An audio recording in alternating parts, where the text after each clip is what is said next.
രാഹുൽ മാങ്കൂട്ടം പാർട്ടിയിൽ നിന്ന് പുറത്തായി. ഇനിയിപ്പോൾ മുൻകൂർ ജാമ്യം കിട്ടാൻ വേണ്ടിയിട്ട് ഹൈക്കോടതിയിൽ പോയിട്ടുണ്ട്. ഇയാളുടെ കാര്യം ഇനി നോക്കണ്ട, കട്ടപ്പുകയാണ്. ഇനി ഹൂസ് നെക്സ്റ്റ്? അത് രാഹുൽ മാങ്കൂട്ടത്തിൻ്റെ മുകളിൽ ഗെയിം ഓവർ ആയോ? ഹൂസ് നെക്സ്റ്റ് എന്നുള്ള ചോദ്യം വരുമ്പോൾ ഞാൻ ആ ചോദ്യം കൊണ്ടുവരാൻ തന്നെയുള്ള കാരണം, എന്തുകൊണ്ട് ഇവർ ഷാഫി പറമ്പിലിനെ ടാർഗറ്റ് ചെയ്യുന്നു, അല്ലെങ്കിൽ ഷാഫി പറമ്പിൽ എന്തുകൊണ്ട് ചോദ്യചിഹ്നത്തിൽ വന്ന് നിൽക്കുന്നു എന്നുള്ള വലിയൊരു ക്വസ്റ്റ്യൻ നമ്മുടെ മുന്നിലുണ്ട് അല്ലേ? പലരും കോൺഗ്രസ് പാർട്ടിക്കകത്ത് ഇപ്പോൾ രാഹുൽ മാങ്കൂട്ടം ഇഷ്യൂ വന്ന സമയത്ത് ഒരു സൈബർ പട എടുത്ത നിലപാട്, അല്ലെങ്കിൽ അവരുടെ ഒരു കൈൻഡ് ഓഫ് പരിപാടികൾ നമ്മൾ കണ്ടതാണ്.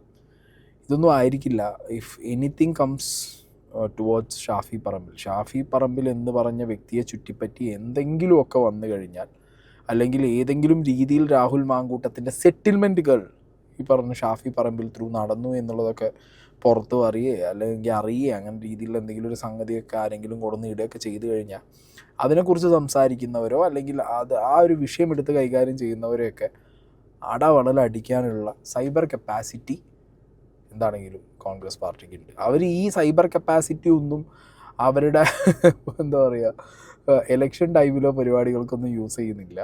വെരി അൺഫോർച്ചുനേറ്റ്ലി ഇതേപോലെ എന്തെങ്കിലുമൊക്കെ ഒരു ഇങ്ങനത്തെ വിഷയങ്ങൾ വരുമ്പോഴാണ് കോൺഗ്രസിൻ്റെ സൈബർ പട കുറച്ചും കൂടി ആക്റ്റീവായിട്ട് ഇറങ്ങുന്നത്. That's A very unfortunate thing.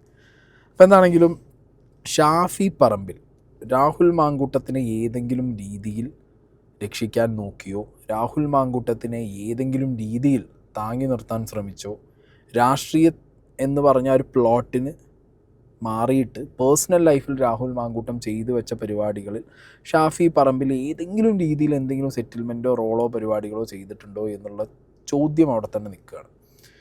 ഇനി ഈ ചോദ്യം വരാനുണ്ടായ ഒരു സിറ്റുവേഷൻ പറയാം. AK ഷാനിബ്, DYFI നേതാവ് AK ഷാനിബ് ഇന്നലെ ന്യൂസിലിരുന്ന് പറഞ്ഞ കുറച്ച് കാര്യങ്ങളുണ്ട്.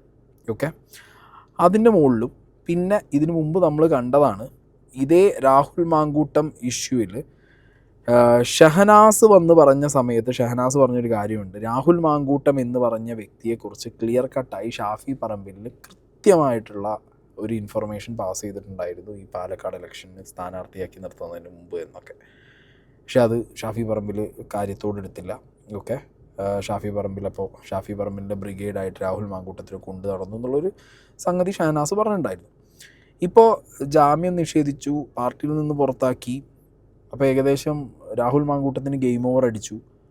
ബട്ട് ഷാഫി പറമ്പിലേക്ക് കാര്യങ്ങൾ എങ്ങനെ ചെല്ലും, അല്ലെങ്കിൽ എങ്ങനെ ചെല്ലാൻ ചാൻസ് ഉണ്ട് എന്നുള്ളതാണ് നമ്മൾ നോക്കുന്നത്. എന്താണെങ്കിലും AK ഷാനിബ് DYFI നേതാവ് ഇന്നലെ News 18 കേരളത്തിൽ ചർച്ചയ്ക്കിടയിൽ പറഞ്ഞ കുറച്ച് കാര്യങ്ങളുണ്ട്.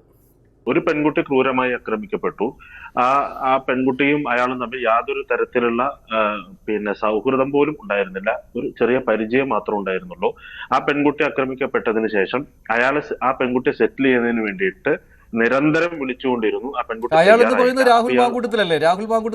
അതെ അതെ അതെ അതെ അതെ അതെ അതെ അതെ അങ്ങനെ നിരന്തരം വിളിച്ചുകൊണ്ടിരുന്നു. ഷൗട്ട് ചെയ്തു, നിരവധി തവണ ഷൗട്ട് ചെയ്തിട്ട് ആ പെൺകുട്ടി അവസാനം സംസാരിക്കാൻ പറ്റാതെ ഭയന്ന് ബോധം കെട്ടു വീണു. അത്രയും ആ തരത്തിൽ ആ പെൺകുട്ടി ഹരാസ് ചെയ്തു. ആ പെൺകുട്ടി ബോധം കെട്ടു വീണു. പിന്നീട് ആ പെൺകുട്ടിയെ വിളിച്ച് ഫോണിൽ കിട്ടാതായപ്പോ ഈ പറയുന്ന ഷാഫി പറമ്പിൽ ആ പെൺകുട്ടിയുടെ സഹപ്രവർത്തകനെ വിളിക്കാനുണ്ടായത്. അത് അർദ്ധരാത്രിക്ക് ശേഷമാണ്, 1 മണി 2 മണി സമയത്താണ് ഈ സഹപ്രവർത്തകനെ വിളിച്ചിട്ടുള്ളത്. ഇത്രയും കാര്യങ്ങളാണ് ഞാൻ പറഞ്ഞിട്ടുള്ളത്. അതെനിക്ക് ഉത്തമ ബോധ്യമുള്ള കാര്യമാണ്. ആ പെൺകുട്ടി മാനസികമായി തയ്യാറെടുത്ത് അത് പരാതി പറയാനായിട്ട് വരുന്ന സമയത്ത് കൃത്യമായ തെളിവുകൾ പുറത്തു വരും. ഇത് ഷാഫി പറമ്പിലിന് വേണമെങ്കിൽ നിഷേധിച്ചാലും നമുക്ക് കൃത്യമായിട്ട് അതിന്റെ തെളിവുമായിട്ട് നമുക്ക് വരേണ്ടി വരും. ഷാഫി പെൺകുട്ടിയെ നേരിട്ട് ഭീഷണിപ്പെടുത്തി എന്നാണോ താങ്കൾ ഉദ്ദേശിച്ചത്, അതോ സഹപ്രവർത്തകനോട് പറഞ്ഞു എന്നാണോ?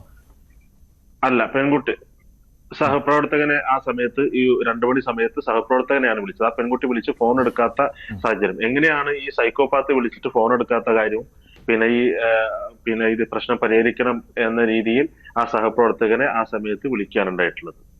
അത് ഭീഷണി എന്നാണ് താങ്കൾ പറയുന്നത് അല്ലേ? ഭീഷണി അല്ലെങ്കിൽ സെറ്റിൽമെന്റ് ഏത് തരത്തിലാണെങ്കിൽ അത് ആ സഹപ്രവർത്തകനെ വിളിച്ചിട്ട് സംസാരിച്ച കാര്യങ്ങൾ പിന്നീട് പറയേണ്ടത് അദ്ദേഹമാണ്. എന്താണ് സംസാരിച്ചെന്നുള്ള കാര്യങ്ങൾ പറയാൻ അദ്ദേഹം തയ്യാറാവുമെന്നാണ് ഞാൻ കരുതുന്നത്. ഈ ഉണ്ടായ സംഭവം ഇങ്ങനെയാണ്.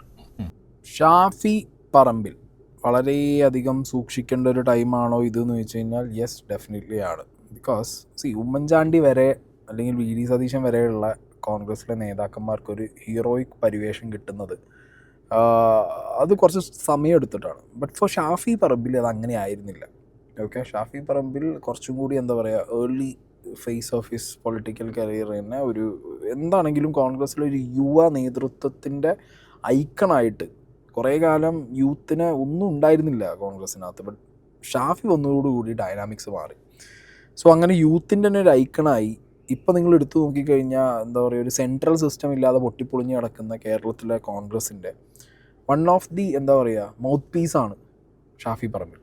ആ ഷാഫി പറമ്പിൽ ഏതെങ്കിലും രീതിയിൽ ഈ പേഴ്സണൽ ബന്ധം വെച്ച് ഈ മാങ്കൂട്ടത്തിൻ്റെ വിഷയത്തിൽ എന്തെങ്കിലും രീതിയിലുള്ള സെറ്റിൽമെൻറ്റിനുള്ള ഇടപാടോ അല്ലെങ്കിൽ ഭീഷണിപ്പെടുത്തുന്ന ഒരു പരിപാടിയോ ഏതെങ്കിലും രീതിയിൽ എവിടെയെങ്കിലും നടത്തിയിട്ടുണ്ടെങ്കിൽ ഈ ചങ്ങായി പെടും.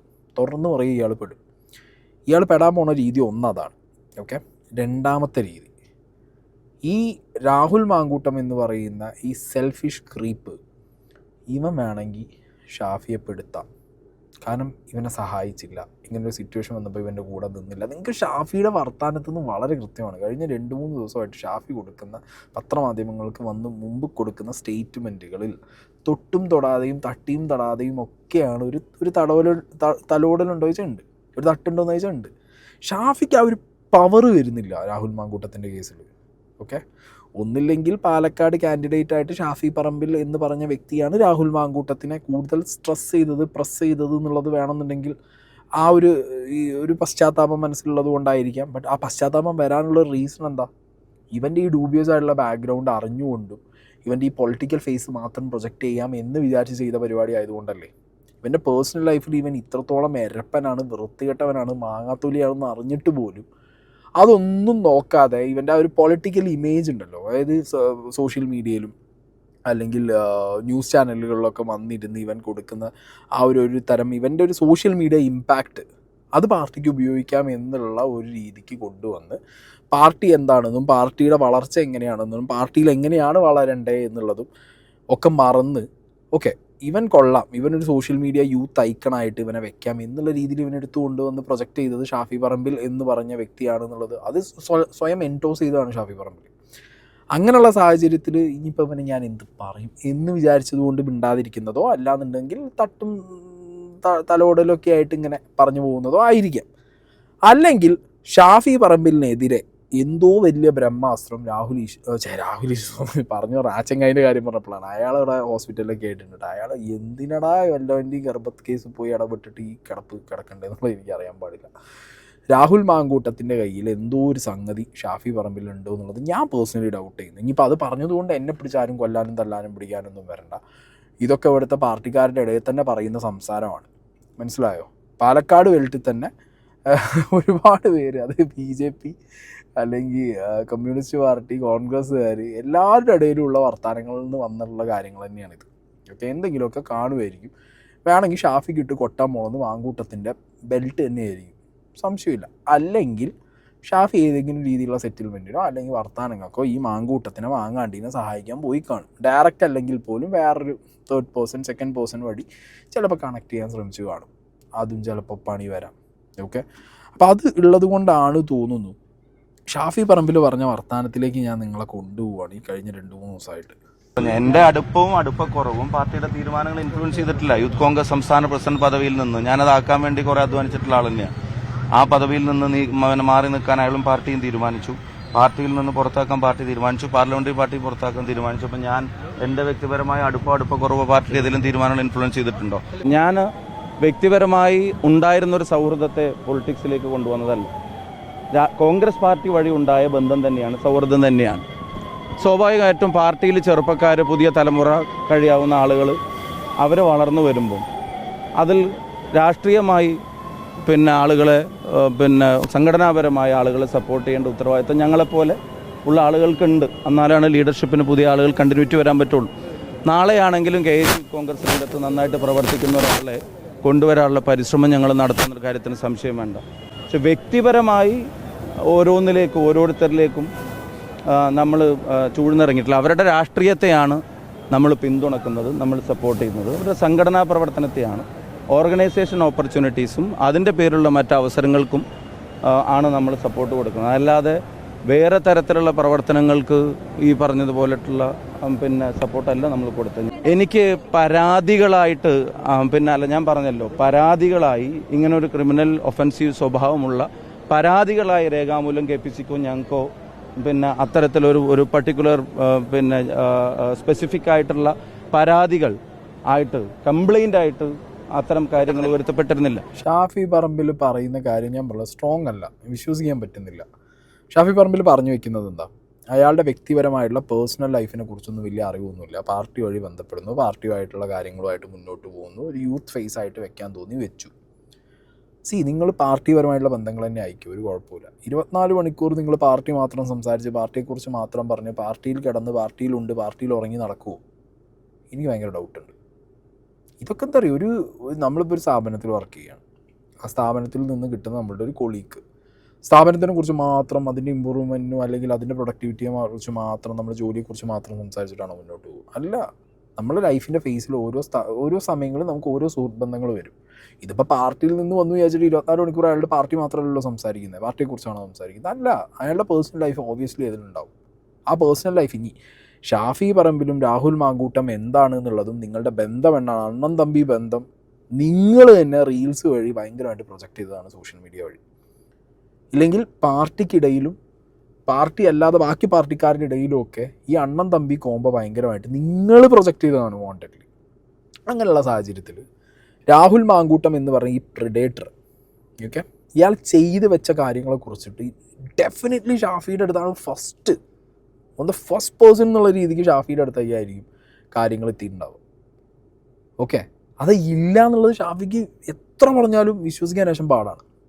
ഷാഫി അത് എങ്ങനെ ഇല്ല എന്ന് പറഞ്ഞാലും വിശ്വസിക്കാൻ പാടാം. അതിനൊരു റിട്ടേൺ കംപ്ലയിൻ്റ് ആയിട്ട് ഭയങ്കര എന്താ പറയുക, ഒരു ഫോർമലായിട്ടൊരു സാധനമായിട്ട് വന്നില്ല എന്ന് വേണമെങ്കിൽ ഷാഫിക്ക് പറയാം. പക്ഷെ അങ്ങനെ വരേണ്ട കാര്യമുണ്ടോ?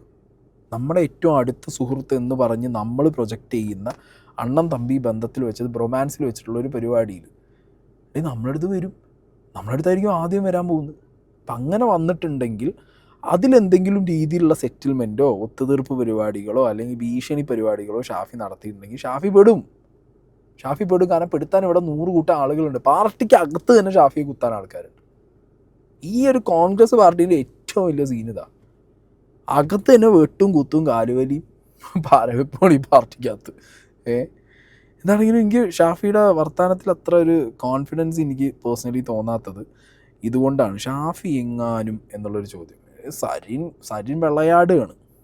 സ്വാഭാവികമായിട്ടും രാഹുൽ മാങ്കൂട്ടത്തിൽ എന്ന് പറയുന്ന ഈ വ്യക്തിയെ സംബന്ധിച്ചിടത്തോളം പാർട്ടി കൈവിട്ടിരിക്കുന്നു എന്നുള്ള സന്ദേശം പൊതുസമൂഹത്തിൻ്റെ മുന്നിലേക്ക് ആ കോൺഗ്രസിൻ്റെ നേതാക്കൾ വെച്ച് നീട്ടുന്നുണ്ടെങ്കിലും ഇതിൽ ആരൊക്കെയാണ് കൈവിട്ടിരിക്കുന്നത്, ആരൊക്കെയാണ് കൈപ്പോഴും പിടിച്ചുകൊണ്ടിരിക്കുന്നത് എന്ന് കോൾ റെക്കോർഡ്സ് പരിശോധിക്കണം. അത് നേരിട്ടുള്ള കോൾ ഇടപാടുകൾ മാത്രമല്ല, അല്ലാത്ത തരം കോൾ റെക്കോർഡ്സുകൾ പരിശോധിക്കപ്പെടും. സ്വാഭാവികമായിട്ട് ഒരു പ്രതി എന്നുള്ള രീതിയിൽ അറസ്റ്റ് ചെയ്യപ്പെട്ടാൽ അയാളുടെ എല്ലാ ഡീറ്റെയിൽസും, അയാൾ ഉപയോഗിച്ചിരുന്ന ഡിവൈസ്, അയാളുടെ നേരത്തെ സൂചിപ്പിച്ച പോലെ ലൊക്കേഷൻ ഹിസ്റ്ററി, കോൺടാക്ട് ഹിസ്റ്ററി, അയാളുടെ കൂടെ ഇവരുടെ കോൺടാക്ട് ഹിസ്റ്ററി, ആ കോൺടാക്ട് ഹിസ്റ്ററിയിൽ നിന്ന് അവർ ആരെയൊക്കെയാണ് ബന്ധപ്പെട്ടത് എന്നുള്ളതും അതും നേരിട്ട് തന്നെ ആകണമെന്നില്ല.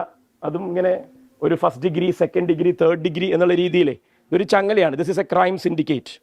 ആ ക്രൈം സിൻഡിക്കേറ്റ് എന്ന് പറയുന്ന സിൻഡിക്കേറ്റിലെ പ്രധാനികളായ 3 പേരുണ്ടായിരുന്നു. അതിൽ ഉച്ചിയിൽ കൈവച്ച് അനുഗ്രഹിച്ചിരുന്ന ഒരാൾ ഒരു 6 മാസം മുന്നേ ആ കൈ പിൻവലിച്ചു. അയാളെ ഇപ്പോഴും കേരളം പ്രതിപക്ഷ നേതാവ് എന്ന് വിളിച്ചുകൊണ്ടിരിക്കുന്നുണ്ട്.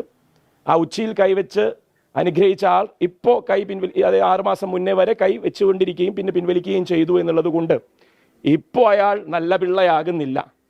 കോൺഗ്രസ്സുകാരനെ കേക്കച്ചൻ എന്ന് വിളിക്കുന്ന ആ പിള്ളേച്ചൻ ഈ ക്രൈം സിൻഡിക്കേറ്റിൽ ചെയ്തത് എന്തൊക്കെയാണ് എന്ന് പൊതുസമൂഹം ഇപ്പം എല്ലാവരും ഈ ഒരു വിഷയത്തിൻ്റെ മെറിറ്റിൽ മാത്രമാണ് ഊന്നി നിന്ന് സംസാരിക്കുന്നത്. ഇതിനപ്പുറം ഇതിന് മെറിറ്റ് ഉണ്ട് എന്നുള്ളതും ഇതിന് പല തലങ്ങളുണ്ടെന്നും ആ ലെയറുകൾ ഓരോന്നായും നമുക്ക് അനാവരണം ചെയ്യാനുണ്ട് എന്നുള്ളതുമാണ് ഈ അവസരത്തിലും എനിക്ക് പറയാനുള്ളത്. കാരണം ഞാൻ ഏകദേശം 12 മാസം മുന്നേ പറഞ്ഞു തുടങ്ങിയതും ഇത് മാത്രമാണ്. ആ നേരത്തെ സൂചിപ്പിച്ച ആ ക്രൈം സിൻഡിക്കേറ്റിലെ 3 ഒരാൾ വീണിരിക്കുന്നു എന്നുള്ളത് മാത്രമാണ്. വീണതാണോ, വീഴ്ത്തിയതാണോ, അതോ വീണതായി അഭിനയിക്കാൻ കൊടുത്തിരിക്കുന്ന നിർദ്ദേശങ്ങളാണോ നമുക്കറിയില്ല. Only time will tell. അപ്പോൾ അതിൽ ഒരാൾ വീണിരിക്കുന്നു. രണ്ടാമത്തെ ആൾ ഞാൻ ഈ നേരത്തെ സൂചിപ്പിച്ച പോലെ ഇപ്പോഴും പ്രതിപക്ഷ നേതാവായി തുടരുന്ന ആ ക്രൈം സിൻഡിക്കേറ്റിലെ പ്രധാനിയാണ്. ആ പ്രധാനിയും ഇപ്പോൾ വീണ ആളും തമ്മിൽ 6 മാസം മുന്നേ തെറ്റുന്നു എന്നുള്ള സാഹചര്യത്തെ പറ്റി ഞാൻ പറഞ്ഞു. ഇപ്പോഴും പക്ഷേ അയാളെ സഹായിച്ചുകൊണ്ടിരിക്കുന്ന ആ ക്രൈം സിൻഡിക്കേറ്റിലെ മൂന്നാമൻ ഈ നിമിഷവും ഞാൻ നേരത്തെ സൂചിപ്പിച്ച കോൾ റെക്കോർഡ്സ്, കോൺടാക്ട് ഡീറ്റെയിൽസ്, ഇത്തരം കാര്യങ്ങൾ പരിശോധിച്ചാൽ അത് ആരിലേക്ക് നീളും എന്നുള്ളത്, അത് ഡൽഹിയിലെ ലൊക്കേഷനിലേക്ക് നീളാം, കാരണം പാർലമെൻറ്റ് നടന്നുകൊണ്ടിരിക്കുകയാണല്ലോ. പാലക്കാട്ടത്തെ ലൊക്കേഷനിലേക്ക് നീളാം, കാരണം ഇന്നലെ പാലക്കാട് ഉണ്ടായിരുന്നു. വടകരയിലെ ലൊക്കേഷനിലേക്ക് നീളാം. അപ്പോൾ ആ ക്രൈം സിൻഡിക്കേറ്റിലെ മൂന്നാമൻ ഇപ്പോഴും ജനപ്രതിനിധിയായി തുടരുന്ന ഒരാൾ എങ്ങനെയാണ് ഒരു സെക്ഷൽ പ്രിഡേറ്ററിന് സംരക്ഷണ കവചം ഒരുക്കിയത് എന്ന് കോൺഗ്രസിലെ തന്നെ ഒരു വനിത ഇന്നലെ തുറന്നു പറഞ്ഞിരുന്നു. ഇതിൽ സരീൻ പറഞ്ഞു വെക്കുന്നത് ക്രൈം സിൻഡിക്കേറ്റിൽ ഒന്ന് വി ഡി സതീശനെയാണ് പറയുന്നത്, ഒന്ന് ഷാഫി പറമ്പിലിനെയാണ് പറയുന്നത്. ഈ വി ഡി സതീശൻ എന്ന് പറഞ്ഞ വ്യക്തിയെ കുറിച്ചിട്ട് നിങ്ങൾ നോക്കിക്കഴിഞ്ഞാൽ വി ഡി സതീശൻ ഇവൻ ആരാ എന്താന്നുള്ളത് ആദ്യം മനസ്സിലായതുകൊണ്ട് മാസങ്ങൾക്ക് മുമ്പ് തന്നെ വി ഡി ഏകദേശം തലയിൽ വെച്ച കൈ തന്നെ എടുത്തിട്ട് നിർത്തലയിൽ അടിച്ചിട്ടുണ്ടായിരുന്നു. വി ഡി എടുത്ത ഒരൊറ്റ നിലപാട് കൊണ്ടാണ് കോൺഗ്രസ് ഇന്ന് വലിയ തട്ടുകേടില്ലാതെ കേരളത്തിലെ ജനങ്ങളുടെ മുന്നിൽ നിൽക്കുന്നത്. പക്ഷേ അവിടെ അങ്ങനത്തെ ഒരു നിലപാട് ഷാഫി പറമ്പിലിന് എടുക്കാൻ പറ്റുന്നില്ല എന്നുണ്ടെങ്കിൽ again I am going back to the same question. Shafi Parambil ഇവൻ്റെ സെറ്റിൽമെൻറ്റിൻ്റെ ഭാഗമായിട്ട് എവിടെയെങ്കിലും ഇടപെട്ടിട്ടുണ്ടോ? ഇപ്പോൾ വി ഡി സതീശൻ 6 മാസം മുമ്പ് സരീം പറയുന്നുണ്ട്, 6 മാസമോ ഇനി അതിന് മുമ്പോ വി ഡി സതീശൻ കറക്റ്റ് സമയത്ത് ഇവൻ്റെ കരണക്കുറ്റി നോക്കി അടിച്ചിട്ടുണ്ടെങ്കിൽ അത് അയാളുടെ കോൺഫിഡൻസാണ്. ഇവൻ്റെ ഇമാതിരി പഴപ്പ് കെട്ട പരിപാടിക്കൊന്നും വി ഡി സതീശൻ നിന്നിട്ടില്ല എന്നുള്ളതിൻ്റെ കോൺഫിഡൻസ്. പക്ഷേ ഈ കോൺഫിഡൻസ് എന്തുകൊണ്ട് ഷാഫി പറമ്പിൽ കാണുന്നില്ല? ഷാഫി പറമ്പിൽ ആ കോൺഫിഡൻസ് പ്രൊജക്റ്റ് ചെയ്യുന്നില്ല. ഷാഫി പറമ്പിൽ രാഹുൽ മാങ്കൂട്ടൻ്റെ കേസിൽ എപ്പോഴും ഒരു ബാക്ക് ഫൂട്ടിലാണ്. എനിക്കുള്ള സമ്മാനമല്ല, പാർട്ടി എടുത്ത റിസ്കിന് പാർട്ടി ഫ്യൂച്ചറിലേക്ക് നടത്തുന്ന ഒരു ഇൻവെസ്റ്റ്മെന്റ് ആണ് രാഹുൽ എന്ന് പറയുന്നത്. അത് ആ സമ്മാനത്തെ തീരുമാനമെടുക്കുമ്പോൾ ഞങ്ങൾക്കുള്ള ഒരു ഫ്യൂച്ചർ ഇൻവെസ്റ്റ്മെന്റ് ആയിട്ട് ഞങ്ങൾ കാണുന്നു. ആ സമ്മാനത്തെ പാലക്കാടിനുള്ളൊരു സമ്മാനമായിട്ട് മാറ്റാൻ കഴിയും. അയാളുടെ പ്രവൃത്തിയിലൂടെ അല്ലെങ്കിൽ ഇവിടുത്തെ ജനങ്ങളുമായിട്ട് സ്ഥാപിച്ചു തുടങ്ങിയിരിക്കുന്ന ബന്ധത്തിലൂടെ Palakkad won't regret about it.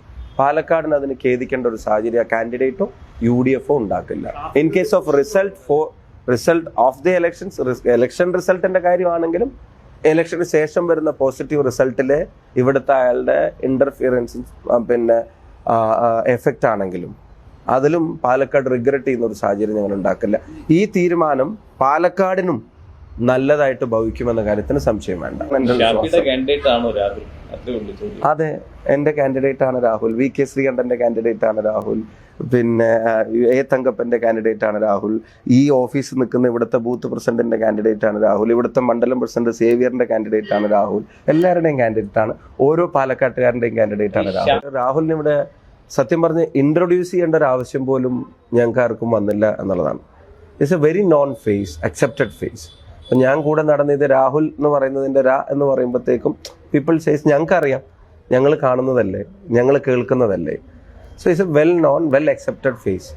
അയാൾ സംഘടനാ രംഗത്ത് ഫ്രം ദ റൂട്ട്സ് വന്ന് സ്റ്റേറ്റ് യൂത്ത് കോൺഗ്രസ് പ്രസിഡന്റ് വരെ, KSUവിൻ്റെ യൂണിവേഴ്സിറ്റി യൂണിയൻ കൗൺസിൽ തൊട്ട് elected state youth Congress president വരെയുള്ള അയാൾ ഓർഗനൈസേഷൻ ജേണി, പിന്നെ സമരം, സേവനം, ഓർഗനൈസിങ്, ഈ 3 കാര്യങ്ങളിലും അയാൾ ഇപ്പോൾ സംഘടനക്ക് നേതൃത്വം നൽകുന്ന രീതി, അതുപോലെ തന്നെ അയാളുടെ personal skills, to be very precise, തെരുവിലാണെങ്കിലും മാധ്യമങ്ങളിലൂടെ ആണെങ്കിലും നവമാധ്യമങ്ങളിലാണെങ്കിലും ജനതയ്ക്ക് വേണ്ടി കാര്യങ്ങൾ പറയുമ്പോഴുള്ള അയാളുടെ ഒരു എഫക്റ്റീവ് കമ്മ്യൂണിക്കേഷൻ. അപ്പം അങ്ങനെ ഒരാൾ അസംബ്ലിയിൽ വേണമെന്ന് കേരളത്തിലെ മൊത്തം ജനങ്ങൾ ആഗ്രഹിക്കുന്നുണ്ട്. പാലക്കാട്ടെ ജനങ്ങൾ കൂടുതൽ ആഗ്രഹിക്കുന്നുണ്ട്. ഡ്രൈവ് അടിക്കാൻ പറ്റുന്നില്ല, ഒരു 6 അടിക്കാൻ പറ്റുന്നില്ല, ഡിഫെൻസീവാണ് ഭയങ്കരമായിട്ട്. അവിടെയാണ് അപ്പോൾ ചോദ്യം, പാർട്ട്ണർഷിപ്പ് എന്തായിരുന്നു? മനസ്സിലായി. ഇപ്പോൾ ബാറ്റ് ചെയ്യുമ്പോൾ 2 ബാറ്റ്സ്മാൻമാർ പാർട്ട്ണർഷിപ്പ് കീപ്പ് ചെയ്യാൻ വേണ്ടിയിട്ട് ചിലപ്പോൾ അപ്പുറത്തെ എൻ്റെ ഉള്ള ആളെ ബാറ്റിങ്ങിന് പറഞ്ഞു വെച്ച് കഴിഞ്ഞാൽ അവൻ ഔട്ടാവും എന്നുള്ള പേടിക്ക് സ്വന്തം നിന്ന് ഡിഫെൻഡ് ചെയ്യും. ഇപ്പുറത്ത് ബോൾ ഫുള്ള് 6 ബോൾ സ്വന്തം കളിച്ച് തീർക്കും. ഇതിന് ഇക്വേഷൻ മനസ്സിലാവുന്നില്ല, അതിൻ്റെ മാത്ത് എനിക്ക് മനസ്സിലാവുന്നില്ല. കാരണം ഇങ്ങനെയല്ല ഷാഫി പറമ്പിൽ സംസാരിക്കേണ്ടത്. കൂടെ നിന്ന് കുതികാല് വെട്ടിയ ഒരുത്തനാണ് രാഹുൽ മാങ്കൂട്ടം. അതായത് നിങ്ങളൊപ്പം നിർത്തി പേഴ്സണൽ ലൈഫിൽ ഈ തെണ്ടിത്തരമൊന്നും നിങ്ങളെ അവനെ അറിയിച്ചില്ല, അല്ലെങ്കിൽ നിങ്ങളുടെ പേര് വരെ ചിലപ്പോൾ പല സാഹചര്യത്തിലും പല സ്ത്രീകളെടുത്തും അപ്രോച്ച് ചെയ്യാൻ അവൻ യൂസ് ചെയ്തു എന്നുള്ളൊരു തോന്നലൊക്കെ വന്ന് അവൻ നിങ്ങളെ ചതിച്ചു എന്നുള്ളൊരു തോട്ട് നിങ്ങൾക്ക് വരികയാണെന്നുണ്ടെങ്കിൽ ഷാഫി പറമ്പിൽ ലൈഫിൽ ഇത് ഇങ്ങനെയല്ല റിയാക്ട് ചെയ്യുക. പക്ഷെ ഇവിടെ ഈ ഒരു ഷാഫി പറമ്പിലിൻ്റെ ഒരു body language, way of presentation in this മാറ്ററൊക്കെയാണ് സത്യത്തിൽ ഷാഫിയെ ഡിഫെൻസീവായിട്ട് പലരുടെയും മുന്നിൽ ചോദ്യചിഹ്നത്തിൽ കൊണ്ടുപോയി നിർത്തേണ്ട ഒരു അവസ്ഥയിൽ കാര്യങ്ങൾ എത്തിച്ചിട്ടുള്ളത്. ഇനി ഞാൻ ഈ രാഹുൽ മാങ്കൂട്ടം വിഷയം തുടങ്ങിയത് മുതൽ മാത്യു കുഴൽനാടൻ എന്ത് പറയുന്നു? മാത്യു എന്ത് പറയുന്നു? ബിക്കോസ് ഈ ചെങ്ങായി ഒരു പൊളിറ്റിക്സിൻ്റെ കാര്യത്തിൽ ഒരു വിഷണറിയാണ്. ഞങ്ങൾക്ക് ഒരുപാട് വിഷൻസ് ഉണ്ട്, ഇയാൾക്ക് ഒരുപാട് കാര്യങ്ങളുണ്ട്. ഇങ്ങേരെന്ത് പറയുന്നു എന്നുള്ളത് എനിക്ക് എപ്പോഴും ഭയങ്കര ഒരു ക്യൂരിയോസിറ്റി ആയിരുന്നു. ഇന്ന് ഞാനൊരു പോസ്റ്റ് കണ്ടു മാത്യു കുഴൽനാടൻ്റെ. രാഹുൽ മാങ്കൂട്ടം വിഷയത്തിൽ ഞാൻ ഇതുവരെ പ്രതികരിച്ചിരുന്നില്ല. ഒരു സഹപ്രവർത്തകൻ്റെ വീഴ്ചയിലുള്ള വേദന പങ്കുവെച്ചുകൊണ്ട് തുടങ്ങട്ടെ. ഇപ്പോൾ തൽക്കാലത്തേക്ക് എങ്കിലും ആ അധ്യായം അടഞ്ഞിരിക്കുന്നു. എന്നാൽ പാർട്ടിക്കും നമ്മൾ പ്രവർത്തകർക്കും ഈ എപ്പിസോഡിൽ നിന്നും ധാരാളം പഠിക്കാനുണ്ട്, പ്രത്യേകിച്ച് ഇന്നത്തെ രാഷ്ട്രീയ സാമൂഹിക പശ്ചാത്തലത്തിൽ. ഈ വിഷയത്തിൽ ധാരാളം പേരുടെ എഴുത്തുകൾ ഞാൻ വായിച്ചുകൊണ്ടിരിക്കുന്നു. ഇതിൽ എൻ്റെ പാർട്ടിയോടും സഹപ്രവർത്തകരോടും പറയാൻ ആഗ്രഹിച്ച കാര്യങ്ങൾ ഞാൻ എഴുതുന്നതിലും നന്നായി എഴുതിയത് ഇവിടെ ചേർക്കുന്നു എന്ന് പറഞ്ഞ് വേറൊരാളുടെ പോസ്റ്റാണ് ഷെയർ ചെയ്തിട്ടുള്ളത്. അപ്പോൾ ആ വ്യക്തി എഴുതിയതും ഇവിടെ മാത്യുവിന് പറയാനുള്ളതും ഒരേ കാര്യമായതുകൊണ്ട് മാത്യു അത് എൻഡോസ് ചെയ്യുന്നു. ഇതിലെ വിമർശനങ്ങളിൽ നിന്നും മുക്തനായി നിൽക്കുന്നവൻ അല്ല ഞാൻ എന്ന ഉത്തമ ബോധ്യത്തെ നിങ്ങളുടെ അഭിപ്രായങ്ങൾക്കും വിലയിരുത്തലിനുമായി ഇത് സമർപ്പിക്കട്ടെ. ഇനി നമുക്ക് ആ മാത്യു ഷെയർ ചെയ്ത പോസ്റ്റ് വായിക്കാം. സെലിബ്രിറ്റി രാഷ്ട്രീയക്കാർ കൃത്യമായി നിർമ്മിക്കപ്പെടുന്ന ഈ കാലഘട്ടത്തിൽ യാഥാർത്ഥ്യങ്ങളുടെയും പ്രസ്ഥാന മൂല്യങ്ങളുടെയും വില കുറഞ്ഞിരിക്കുകയാണ്. രാഹുൽ മാങ്കൂട്ടത്തിൽ വിവാദം ഈ മാറിപ്പോയ രാഷ്ട്രീയ സംസ്കാരത്തിൻ്റെ ഏറ്റവും വ്യക്തമായ തെളിവാണ്.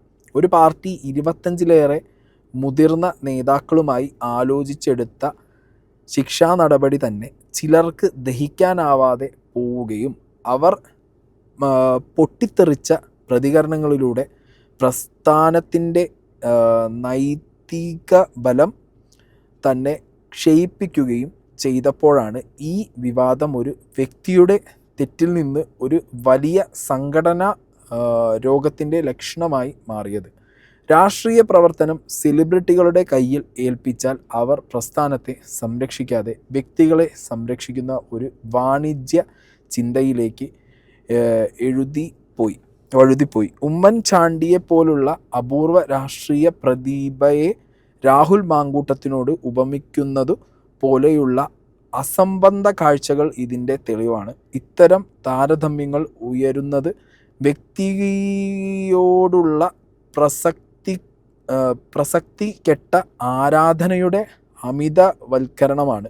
രാഷ്ട്രീയത്തിൻ്റെ ചരിത്രമായ പ്രാധാന്യത്തോടെ നേതാക്കളുടെ ജീവിതപരമായ അർത്ഥത്തോടെ ഇതിനു ബന്ധമില്ല. രാഹുലിൻ്റെ അതിവേഗ പതനത്തിന് ഉത്തരവാദിത്തം ചോദിക്കേണ്ടതാകട്ടെ അദ്ദേഹത്തെ എന്തും ചെയ്യാനുള്ള ലൈസൻസ് നൽകിയവരോടാണ്. അനന്തരഫലങ്ങളെ പരിഗണിക്കാതെ ആവേശപരമായ പ്രോത്സാഹനം നൽകിയവർ തന്നെ അദ്ദേഹത്തെ ഇപ്പോഴത്തെ പ്രതിസന്ധിയിലേക്ക് തള്ളിയിരിക്കുന്നു. അറിയാതെ വളർത്തിയവർ തിരുത്തി, അറിഞ്ഞും വളർത്തിയവർ തിരുത്തേണ്ട ഘട്ടത്തിലും മിണ്ടാതിരുന്നത് പ്രശ്നത്തെ അസ്വാഭാവികമായി വളർത്തി. ഈ ഒരു കാര്യങ്ങൾ പറഞ്ഞതിൽ ഭയങ്കരമായിട്ടുള്ള റിയാലിറ്റി സത്യമുണ്ട്. ബിക്കോസ് ഈ കോൺഗ്രസ് പാർട്ടിയുടെ ഇപ്പോഴത്തെ ഒരു കുതിപ്പ്, ഒന്നാമത്തെ കാര്യം ഭരിക്കുന്ന പാർട്ടിയുടെ കുറേ മറ്റോടത്തെ പരിപാടികൾ, രണ്ടാമത്തെ കാര്യം ഭരിക്കുന്ന പാർട്ടിക്ക് ഒരു സെലിബ്രിറ്റി ഇപ്പം എല്ലാം സെലിബ്രിറ്റി മുഖങ്ങളായിട്ടാണല്ലേ, ഒരു സെലിബ്രിറ്റി ഫേസ് ആയിട്ടാണ്. പൊളിറ്റിക്സിലാണെന്നുണ്ടെങ്കിലും ആളുകളുടെ ഇടയിലെത്തണമെങ്കിൽ റീൽസ് ഇടണം, പൊളിറ്റിക്കൽ സെലിബ്രിറ്റി ആവണം, ഈ ഒരു സംഗതി ഉണ്ട്. മനസ്സിലായോ? അപ്പോൾ ആ ഒരു ഫേസ് കോൺഗ്രസ്സിന് ഭയങ്കരമായിട്ട് കേരളത്തിൽ യൂസ് ചെയ്യാൻ പറ്റി. ഷാഫിയിലൂടെ, മാങ്കൂട്ടത്തിലൂടെ, അങ്ങനെ കുറേ ആളുകളിലൂടെ. ഓക്കെ, ഇത് BJP സെൻട്രലിൽ പയറ്റിക്കൊണ്ടിരിക്കുന്ന ഒരു സോഷ്യൽ മീഡിയ ഗിമിക്കാണ്. അത് സെൻട്രലിൽ അല്ലെങ്കിൽ ഓൾ ഇന്ത്യയിൽ കോൺഗ്രസിനെ കൊണ്ട് ചെയ്യാൻ പറ്റിയില്ലെങ്കിലും കേരളത്തിൽ ചില മുഖങ്ങൾ വെച്ചിട്ട് ചെയ്യാൻ പറ്റി. അവിടെയാണ് നേരത്തെ ഷാഫി പറമ്പിൽ പറഞ്ഞ കുറച്ച് കാര്യങ്ങളുണ്ടായിരുന്നു. അതായത് ഇയാൾ ഒരു സോഷ്യൽ മീഡിയ സെലിബ്രിറ്റി ഫേസ് എന്നുള്ള രീതിക്കാണ് ആക്ച്വലി കോൺഗ്രസ് ഇയാളെ പാലക്കാടും അല്ലെങ്കിൽ ബാക്കി സ്ഥാനമാനങ്ങളിലൊക്കെ കൺസിഡർ ചെയ്തിട്ടുണ്ടായിരുന്നത്. അത്യാവശ്യം സംസാരിക്കാൻ പറ്റുന്നുണ്ട്, നാട്ടുകാർ വന്നു കഴിഞ്ഞാൽ കുറച്ച് തീപ്പൊരി പ്രസംഗം എടാ വിജയ എന്നൊക്കെ വിളിച്ച് പറയാൻ പറ്റുന്നുണ്ട്, ന്യൂസ് ചർച്ചയിലും അവിടെ ഇവിടെയൊക്കെ ഇയാൾക്ക് തീപ്പൊരി ആവാൻ പറ്റുന്നുണ്ട്. അതിലുപരി ഒരു സംഘടന എന്താ, ഒരു പാർട്ടി എന്താ എന്നുള്ളതൊന്നും കംപ്ലീറ്റ്ലി അയാൾക്ക് അതിന് താല്പര്യമില്ല. അയാളുടെ വ്യക്തി ആസ് എ പേഴ്സൺ അയാൾ വളർന്നാൽ മതി, അയാളുടെ ബ്രാൻഡ് വളർത്തിയാൽ മതി. അങ്ങനെയുള്ള രാഷ്ട്രീയക്കാർ വഴി മുന്നോട്ട് പോയി കഴിഞ്ഞാൽ പണിയാണ് പാർട്ടിക്ക് എന്നുള്ളതാണ് മാത്യുയുടെ ഈ ഷെയർ ചെയ്ത കുറിപ്പിൽ നിന്ന് നമുക്ക് കൃത്യമായി മനസ്സിലാക്കാൻ പറ്റുന്നത്. പിന്നെ വേറൊരു കാര്യം എന്ന് പറഞ്ഞു കഴിഞ്ഞാൽ ഇയാളെ വളർത്തി കൊണ്ടുവന്നവർ, ഇങ്ങനെ ഒരു സോഷ്യൽ മീഡിയ സെലിബ്രിറ്റിയെ വളർത്തി കൊണ്ടുവന്ന് പാർട്ടിയുടെ ഐക്കണാക്കാൻ ശ്രമിച്ച ആളുകൾ, ഇത് ഡയറക്റ്റ്ലിയാണ് ഈ എഴുത്തിനകത്ത് ഷാഫി പറമ്പിലിനെ എടുത്തു വെച്ച് പറയുന്നത്. ഇങ്ങനെയുള്ള ആളുകൾ ഇപ്പോഴും എന്താ പറയുക, ഒരു കൃത്യമായ സ്റ്റാൻഡ് എടുക്കുന്നില്ല എന്നുള്ളത് തന്നെയാണ് മാത്യു ഷെയർ ചെയ്ത ഈ ഒരു കുറിപ്പിൽ നിന്ന് എന്താണെങ്കിലും വായിക്കുന്ന ഒരാൾക്ക് വ്യക്തമാവുന്നത്. അതോടൊപ്പം സൈബർ മഹിളാ കോൺഗ്രസ് നേതാക്കളുടെ പങ്കും ഈ വിവാദത്തെ കൂടുതൽ ഗുരുതരമാക്കുന്നതിൽ നിർണായകമാണ്. പാർട്ടി നയതന്ത്രത്തെ സമ്മർദ്ദത്തിലാക്കാതെ മാധ്യമങ്ങളെ കൂട്ടുപിടിച്ച് അവർ ഒരു ഡിജിറ്റൽ ധൈര്യപ്രകടനം നടത്തുകയായിരുന്നു. ആക്ഷേപങ്ങളുടെ സാരമല്ല പ്രശ്നം അത് പാർട്ടി ഘടനയിൽ നിന്ന് തെറിച്ചുപോയി.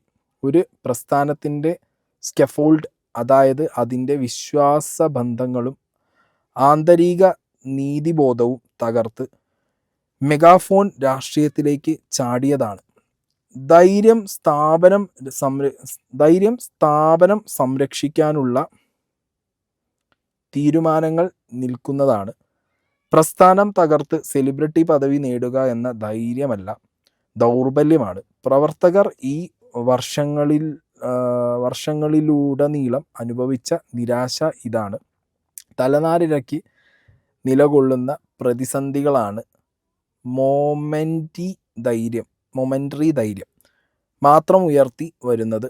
പ്രസ്ഥാനത്തിൻ്റെ ഭാവിയെക്കുറിച്ചുള്ള ഉത്തരവാദിത്തബോധങ്ങൾ വൈറൽ ധൈര്യത്തെയും മീഡിയയിൽ നിന്ന് സ്വീകാര്യതയും അവർ മുൻഗണന നൽകി. അത് വേറൊരു കാര്യമുണ്ട് അതിനകത്ത് എനിക്ക് ചെറിയൊരു വിയോജിപ്പുള്ളത്. ഇപ്പോൾ ഇവിടെ വനിതാ കോൺഗ്രസിൻ്റെ, മഹിളാ കോൺഗ്രസിൻ്റെ കാര്യം എടുത്ത് നോക്കുമ്പോൾ അവരെ ഒട്ടും ഈ പാർട്ടി കൺസിഡർ ചെയ്യാത്ത രീതിയിൽ പല വിഷയങ്ങളും വന്നപ്പോൾ അവർ സോഷ്യൽ മീഡിയ വഴിയോ അല്ലെങ്കിൽ ഇവിടുത്തെ ചാനലുകൾ വഴിയോ പുറത്ത് കാര്യങ്ങൾ പറയുന്നത് എനിക്ക് മനസ്സിലായ കാര്യം, ഒട്ടും കോൺഗ്രസ് ഇവിടുത്തെ മഹിളാ കോൺഗ്രസിനെ കൺസിഡർ ചെയ്തിട്ടില്ല. എന്തോ ഒരുമാതിരി മറ്റേ ഒരു പഴയ തറവാട് ഉണ്ടാവുമല്ലോ, പഴയ ഇല്ലം തറവാട് സെറ്റപ്പിലൊക്കെ വീട്ടിലെ മുതിർന്ന ആണുങ്ങൾ മാത്രം തീരുമാനം എടുക്കും, പെണ്ണുങ്ങളൊന്നും മുണ്ടണ്ട, അമ്മത്തേക്ക് വരണം എന്ന് പറഞ്ഞ പോലെ ഇവരെ അടച്ചു വെച്ചിരുന്നു എന്ന് തോന്നുന്നു എനിക്ക് ഭയങ്കരമായിട്ട്. അല്ലെങ്കിൽ ഇവരെപ്പോഴും ഒരു സെക്കൻഡ് ഫീൽഡിൽ, ഒരു ഫ്രണ്ട് ലൈൻ റണ്ണേഴ്സായിട്ട് ഒരു പാർട്ടിയുടെ മുന്നിൽ കോൺഗ്രസ്സുകാർ ഇവരെ കൊണ്ടുവരാത്ത പോലത്തെ ഒരു ഫീൽ.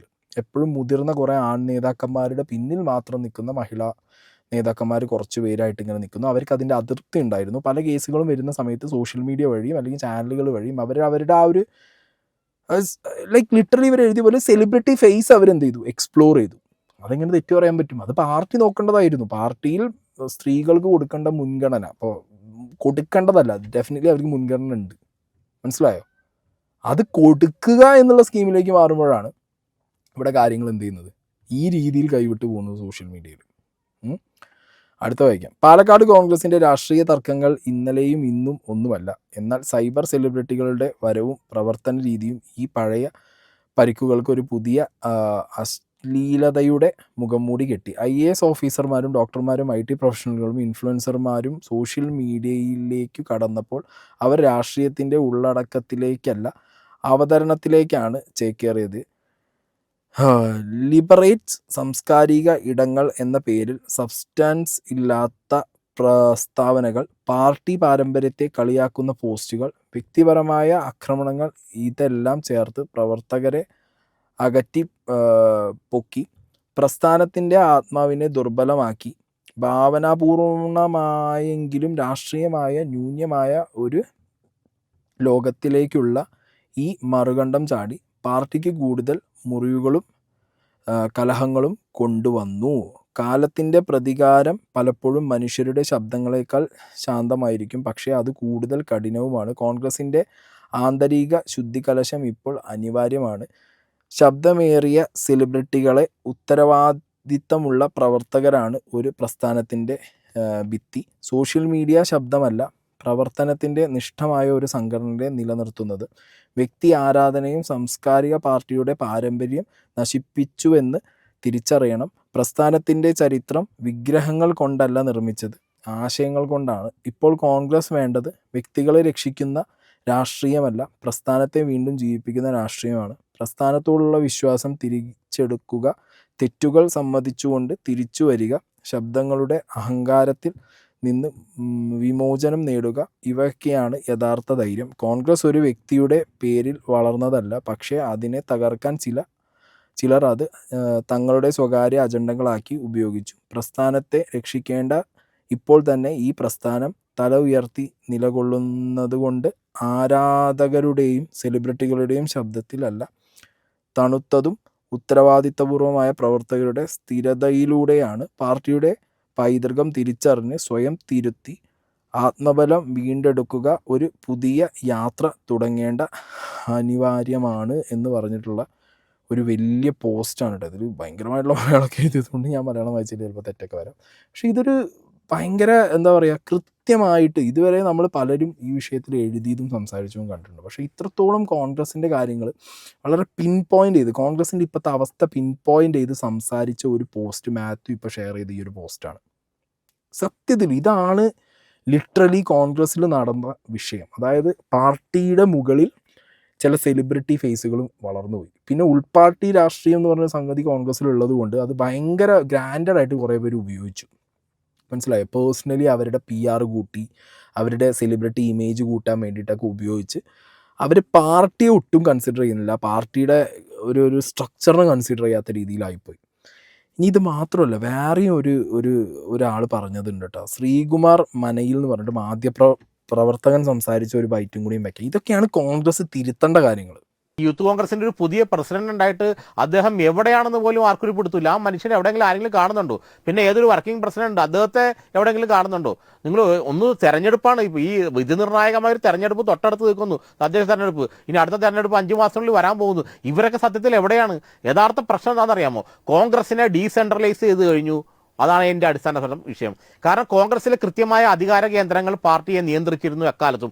ആ അധികാര കേന്ദ്രങ്ങളുള്ള ഭയവും ബഹുമാനവും ആദരവുമായിരുന്നു കോൺഗ്രസ്സുകാരെ ഒരുമിപ്പിച്ച് നിർത്തിയിരുന്നത്. കരുണാകരൻ, ആന്റണി, ഉമ്മൻചാണ്ടി, രമേശ് ചെന്നിത്തല, ഇത്തരമുള്ള അധികാരം അവർ അതിനപ്പുറത്തേക്ക് ആരും ചിന്തിച്ച് കടന്നു പോവുകയില്ലായിരുന്നു. ആ അധികാര കേന്ദ്രങ്ങളുള്ള ഭയവും അവരോടുള്ള ആദരവും കൊണ്ട് ഒരു പാർട്ടിയുടെ സംഘടനാ ശരീരം കൃത്യമായി ചലിച്ചിരുന്നു. ഇപ്പോൾ സത്യത്തിൽ ആരാണ് കോൺഗ്രസിന്റെ അധികാര കേന്ദ്രം? ആരാണ് കേരളത്തിലെ കോൺഗ്രസിലെ അവസാന വാക്കാരാണ്? നിങ്ങൾ ചോദിച്ചു നോക്ക്. ആരാണ് കേരളത്തിലെ കോൺഗ്രസിലെ അവസാന വാക്ക്? പണ്ട് ലീഡറും ആന്റണി സാറും ആയിരുന്നു. അവരായിരുന്നപ്പോൾ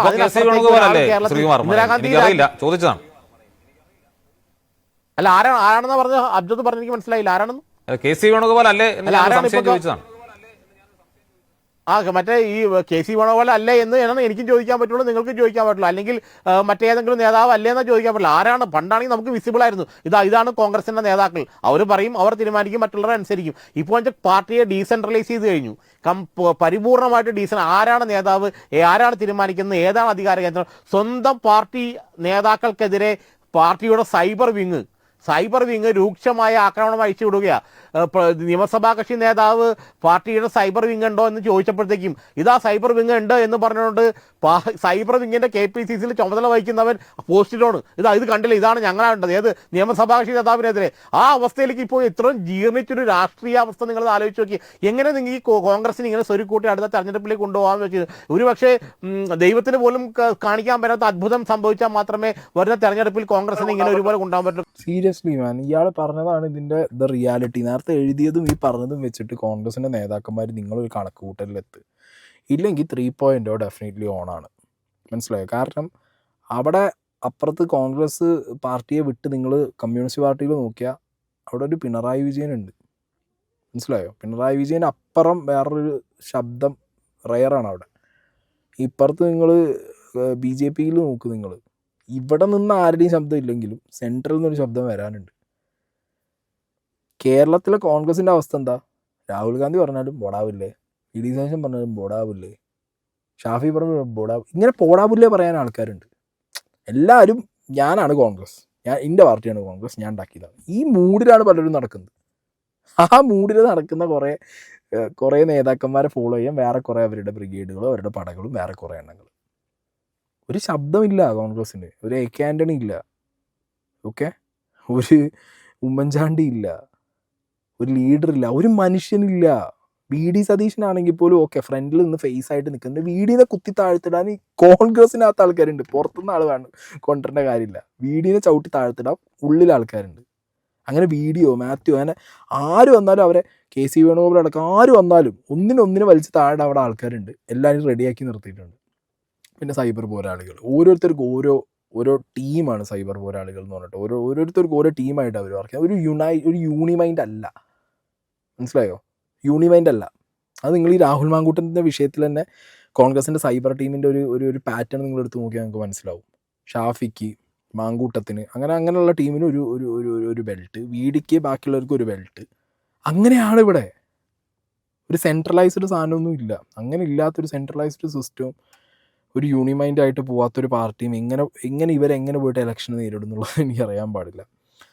വാട്ട് എവർ ഇറ്റ് ഈസ്, വരും ദിവസങ്ങളിൽ target will be Shafi Parambil, I think so. ബാക്കിയൊക്കെ ഇനി വരും ദിവസങ്ങളിൽ കാണാം.